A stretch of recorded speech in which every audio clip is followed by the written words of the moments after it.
Welcome back. We are going to start a live example with ChatGPT. What we're going to do is we're going to first ask ChatGPT inside of ChatGPT Canvas to write about ChatGPT. So we are going to start the process with a single shot prompt, and we're going to click enter, and we're going to allow ChatGPT to do the writing inside of ChatGPT Canvas. It's a good idea now if you were to take your document and save it. However, what we're going to do is we're going to continue the process.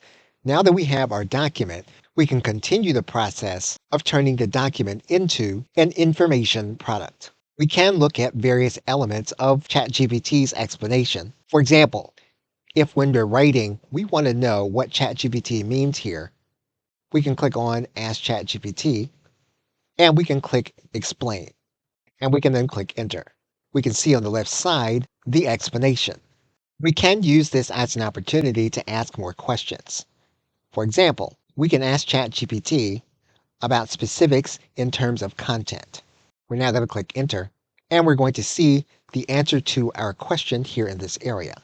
Now, because we don't have ChatGPT's search enabled, one of the things you'll notice is that the plan that is specified inside of the document is not fully accurate. It just so happens that we know what the plan is about, and so we can go and we can correct the chatbot.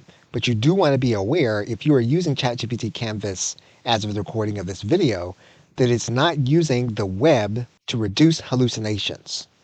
Okay, so with that, thanks, and I will see you in another video.